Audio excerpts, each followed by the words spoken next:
গত বৃহস্পতিবার রাতের অন্ধকারে এক স্কুল শিক্ষক তথা সারা ভারত যুবলীগের রাজ্য কমিটির সদস্য মইনুল হককে মারধর ও প্রাণে মেরে ফেলার চেষ্টার অভিযোগ দুষ্কৃতীদের বিরুদ্ধে। বর্তমানে মৃত্যুর সঙ্গে পাঞ্জা লড়ছে স্কুল শিক্ষক তথা সারা ভারত যুবলীগের রাজ্য কমিটির সদস্য মইনুল হক।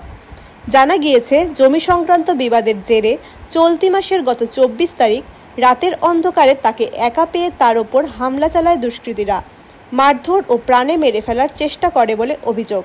এরপর ঘটনার খবর পেয়ে ঘটনাস্থলে ছুটে যায় পুলিশ।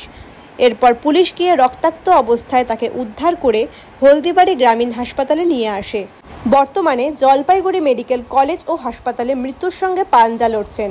শনিবার ফরওয়ার্ড ব্লকের এক প্রতিনিধি দল তার সাথে দেখা করতে যায় হাসপাতালে। এরপর তারা হলদিবাড়ি থানার আইসির সাথে দেখা করেন। হলদিবাড়ি থানার আইসির কাছে অবিলম্বে দোষীদের গ্রেপ্তার করে কঠোর শাস্তির দাবি তোলেন তারা। 24 তারিখ রাত্রিবেলা বেশ রাতে ও শহরের বাড়ি থেকে ও গ্রামের বাড়িতে গিয়েছিল। গ্রামের ওর আদি বাড়ি এবং ওখানে দাদারা সবাই থাকে, তো সেখানে গিয়েছিল। যখন ফিরছিল ওখান থেকে খাওয়া দাওয়া করে রাত্রিবেলা, তখন হঠাৎ করেই ওই শিমুলতলা বালাডাঙ্গা এলাকায় রাস্তার উপরে কিছু দুষ্কৃতী ওকে অতর্কিত আক্রমণ করে। ও মোটরসাইকেল নিয়েছিল, মোটরসাইকেলের সামনে দাঁড়িয়ে পড়ে মোটরসাইকেল নিয়ে, এবং ওকে এমনভাবে মারে যে কোনো ক্রমে এলাকার কয়েকজন মানুষ বেরিয়ে এসে তাকে প্রাণে বাঁচায়। পুলিশ যায় ঘটনাস্থলে এবং তাকে সঙ্গে সঙ্গে অ্যাম্বুলেন্সে করে হলদিবাড়ি হাসপাতালে নিয়ে আসা হয়। হলদিবাড়ি হাসপাতাল থেকে তাকে জলপাইগুড়ি হাসপাতালে স্থানান্তর করা হয়। আমি 24 তারিখ রাত্রি 12:30 নাগাদ আমি এলাকার কর্মীদের মাধ্যমে খবরটা পাই।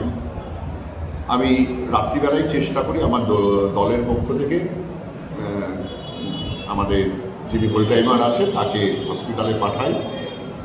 তিনি আমাকে খবর দেন, তখনই তাকে জলপাইগুড়িতে স্থানান্তরিত করা হচ্ছে।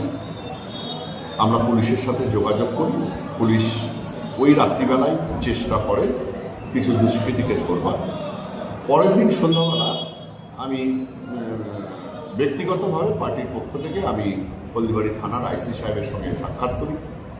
তিনি আমাকে বিস্তারিত বিষয়টা জানান এবং বলেন যে আমি যেভাবে সম্ভব আমি দোষীদের গ্রেপ্তার করব। আমরা পরের দিন সকালবেলা ওকে দেখতে যাই হসপিটালে। আমার সম্পাদক এবং সদরের সম্পাদক তাদের সকলকে নিয়ে আমি জলপাইগুড়ি হাসপাতালে দেখতে চাই, মেডিকেল কলেজে। তো সেখানে গিয়ে দেখি ওকে এমনভাবে মারা হয়েছে, ওর মুখে সেলাই করেছে, হাত ভেঙে দেওয়া হয়েছে, হাতে অপারেশন করতে হবে, পা ভেঙে দেওয়া হয়েছে, মানে একটা বিভৎস অবস্থা। ডাক্তাররা অপারেশন করবেও মনস্থির করেছে, কিন্তু এখনও তারিখ ঠিক করেনি। আমরা ফিরে আসি। ফিরে এসে আমাদের সন্ধ্যেবেলা আমাদের দলের পক্ষ থেকে আমাদের দক্ষিণ হলদিবাড়ি এলাকার অঞ্চল সম্পাদক এবং সকলকে নিয়ে একটা প্রতিনিধি দল আইসি সাহেবের সাথে সাক্ষাৎ করেন এবং আইসি সাহেব তার ব্যবস্থা গ্রহণ করবার জন্য তিনি আমাদেরকে আশ্বস্ত করেন। এবং আমরা শুনেছি তিনি হলদিবাড়ি হাই স্কুলের তো শিক্ষক বটে।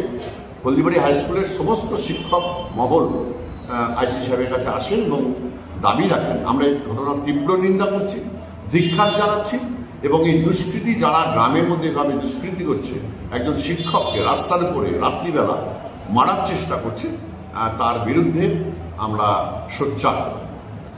আমি ইন্দ্রজিৎ সিংহ, আমি জেলা সম্পাদক মণ্ডলীর সদস্য, লোকাল কমিটির সভাপতি, রাজ্য কমিটির সদস্য, কেন্দ্রীয় কমিটির সদস্য।